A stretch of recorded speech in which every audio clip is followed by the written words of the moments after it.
হ্যাঁ, গোলপাতা। কোথায়? এই নুননবীর বাড়ি থাকে। জোরে বলো।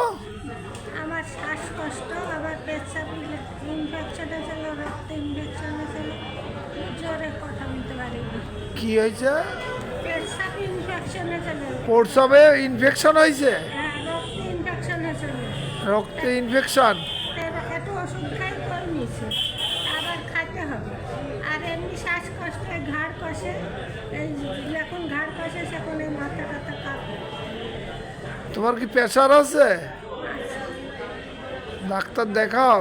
হ্যাঁ, ডাক্তারের প্রতিদিন এলার্জি করি, মাথা ধরা করি, বাতের করি, ক্যালসিয়াম খাইতে আছি। এতগুলো ওষুধ খাও?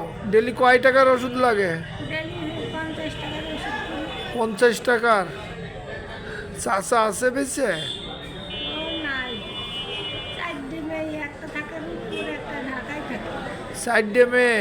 তাদের একটা পাগল আছে প্রতিবন্ধী, না দেখি খালা কি মা কোনো কথা বাড়ায় না, একটা আছে প্রতিবন্ধী, কোনো কথা বলে না। কথা বলতে পারে না। বউটা কোথায় বিয়ে হয়েছে? বড়টা ঢাকায় আছে। ঢাকায় কি করে? ও গার্মেন্টসে থাকে, ওর ছেলে মেয়ে দেখে না, আমাকে দেখতে হয়। ও দেখে না? ওর ছেলে মেয়েরও তোমার দেখা লাগে? হ্যাঁ, গার্মেন্টসে আছে? গার্মেন্টসে কাজ করে, লিখি করি, সেই লিখির ভাতার টাইমে টাকা পয়সা নিলে ওর তো ভবিষ্যৎ দরকার। ওর পথে হলে বুড়ি হয়ে গেলে কেউ ঠাবাবে না। কেন? তার ভবিষ্যৎ নাই, তার লিখির একটা ভাতার আছে, লিখি করেছে, তার বীর বউ আছে, তার টাকা দিই, তার বীর বউয়ের ফ্ল্যাট বাড়ি খেয়ে দিয়েছি। নিকে করেছে? রক্ত চুষা চুষি খায়, হ্যাঁ, রক্ত চুষা চুষি খায়, তার পয়সা করি তার দেয় না? না, তার ছেলে মেয়ে দেখেন। তার ছেলে মেয়ে দেখে না? আচ্ছা, দ্বিতীয়টা? একটা আমরা দেখি শুনে আমরা বিষাদি দিয়ে দিয়েছি মেয়ে। আর দ্বিতীয়টা? আর তারটা আছে, ছেলেটা আছে। তার ছেলেরা আছে। জামাই কি করে দ্বিতীয় জামাই? ওর কাজ করে গার্মেন্টসে, বীর বকা আমার মেয়ের টাকা দিয়ে, ওর টাকা দিয়ে ফ্ল্যাট বাড়ি ঘর করে দিল। দুইজনই গার্মেন্টসে চাকরি করে। আর 3 নম্বরটা? সেটা তো মরে গেছে। ও, 3 নম্বরটা মারা গেছে? 1 নম্বরটা মারা গেছে। ও, 1 নম্বরটা মারা গেছে। তো তোমার এখানে থাকে কে কে তোমার সাথে? আমার এই লাঠির সাথ করে আমি এইখানে থাকি। ও, নাতির সাথে করে। তোমার দেশের বাড়ি কোথায়? এসব করেছি। কেশবপুরে? কাঁসার বদনা দিই, কাঁসার গিলাই দিই, চামচ দিই, জমি রেস্টি করে দিয়েছে ননদকে। ননদকে রেস্টি করে দিয়েছে, কাঁসার বদনা কাঁসার গিলাস এক দিয়েছি। আমার বাড়ি এলাক দিয়েছিল, সেই জমি 4 লাখ টাকায় দিয়েছি।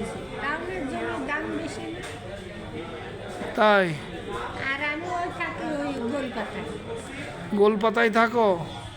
ওই একটু উঠিনা ঘাটতি দিই, আমার ভাড়া টাড়া কিছু নেয় না বা। কিছুই নেয় না? তাই? আর একটা কথা কি, সব কিছু কথা ভাঙিয়েছে গোলাপ যাত্রা। হ্যাঁ। একটা গরু 60,000 টাকা দিয়ে গরু কিনি, আমরা ভবিষ্যতে খাবো। এই গরুটা আমি কিনে আপনাকে পুষানি দিই, আপনি আবার কি করলেন, 20 মানে ঘাস দিই, মারি কিনে দিয়েছি। 20 মানে ঘাস খাইতেছে, ওই ঘাস খাইতে আপনি গরুর সঙ্গে দিয়েছে। আচ্ছা। গরু কি গেছে, মরে গেছে। 1 বছর তো আমাকে 6,300 করে আমাকে জেল টানতেই হবে, কিস্তি আলাদা তো ছাড়বে না বাবা। তাহলে এই গরু কিনে তোমারে দিছিল? গরু কিনে আমি লোককে পুষানি দিয়েছি। তুমি দিছিলে 60,000 টাকা?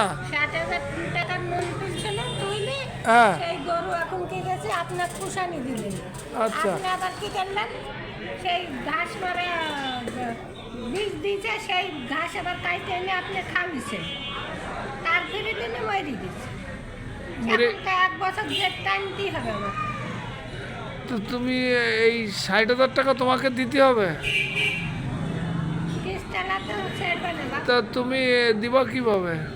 ওই একটা টাউন টাউন বেড়ায়, একটু লোকের বাড়ি টাড়ি কাজকাম করি টেরি, ওই যেখানে থাকি তারে কাজকাম করি টেরি দিই।